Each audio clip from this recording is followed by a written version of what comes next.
کوئی شخص اس وقت تک ولی نہیں ہو سکتا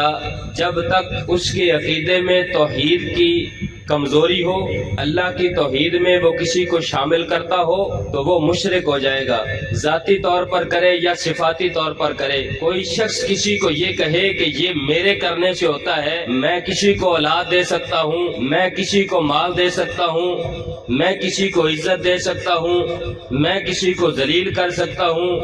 وہ شخص بڑا پکا مشرک ہے، اللہ کا ولی ہونا تو دور، وہ مسلمان بھی نہیں ہے۔ یا اس سے اگلی بات،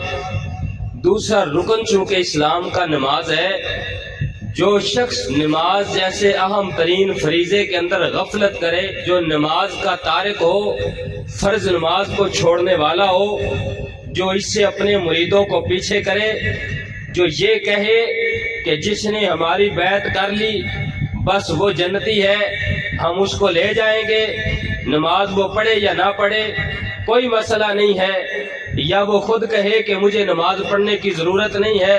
ہماری نماز فلاں جگہ ہوتی ہے یا فلاں جگہ ہوتی ہے،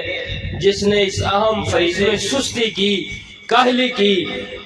وہ ولی تو کیا، وہ کامل مسلمان بھی نہیں ہو سکتا۔ اسی طرح باقی فرائض ہیں، روزے کی بات آئے تو بہانے سے جان چرائے، جی چرائے اور روزے سے سستی کرے، روزہ نہ رکھے۔ میں کہتا ہوں جس شیخ عبد القادر جیلانی رحمت اللہ تعالی علیہ کی ہم بات کرتے ہیں، جن سے محبت کا دعویٰ کرتے ہیں، جن سے ہم پیار کرتے ہیں اور جن کی 11ویں شریف بڑے شوق سے پکاتے ہیں اور کھاتے ہیں، سن لیجئے ان کی سب سے پہلی کرامت یہ ہے کہ وہ جب رات کو پیدا ہوئے تو سحری کے وقت تک انہوں نے دودھ نوش فرمایا، جب فجر کی اذان کا وقت ہوا تو انہوں نے ماں کا دودھ ہی نوش نہیں فرمایا۔ ان کی سب سے پہلی کرامت یہ ہے کہ انہوں نے اس دنیا میں اس عمر میں روزہ رکھا جس عمر میں روزہ فرض بھی نہیں ہوتا، انہوں نے اس وقت بھی روزہ رکھا، اس بات میں کسی کا اختلاف نہیں ہے۔ انہوں نے تو آتے ہی پہلی کرامت ہی اپنی روزے سے دکھائی، یہاں تک کہ ان کے والدین بھی اور ان کے اس وقت کے اس زمانے کے لوگ بھی اس وقت چاند کے دیکھنے کا تعین بھی شیخ عبد القادر جیلانی کے عمل سے کرتے تھے۔ وہ سحری کا وقت اور افطاری کا وقت بھی اس طریقے اندازہ کرتے تھے۔ ابو صالح موسیٰ کے گھر کے اندر اگر جو بچہ عبد القادر کے نام کا پیدا ہوا ہے،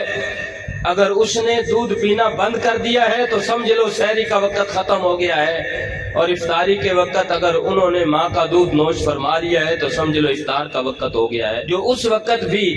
اس چھوٹے سے 1-2 دن کے بچے سے یہ اندازہ لگا رہے تھے، شیخ عبد القادر جیلانی کی تو پہلی کرامت یہ ہے، اگر آج کوئی شخص روزے سے جی چرائے، روزہ نہ رکھے، مختلف قسم کے ہیلے بہانے سے کبھی وہ 15 دن پہلے ہی کہنا شروع کر دے ایس واری روزے نہیں رکھے جانے، عید کی تو شوگر ہی بڑی بڑھ گئی ہے، عید کی تے جناب پیاس ہی بڑی لگتی ہے، عید کی تے گرمی بڑی آ رہی ہے، 15 دن مہینہ پہلے ہی بہانے بنانے شروع کر دے وے، وہ 11ویں شریف دا ختم دوا کے بھی حضور غوث پاک دے نال محبت کرنے والا نہیں ہو سکتا۔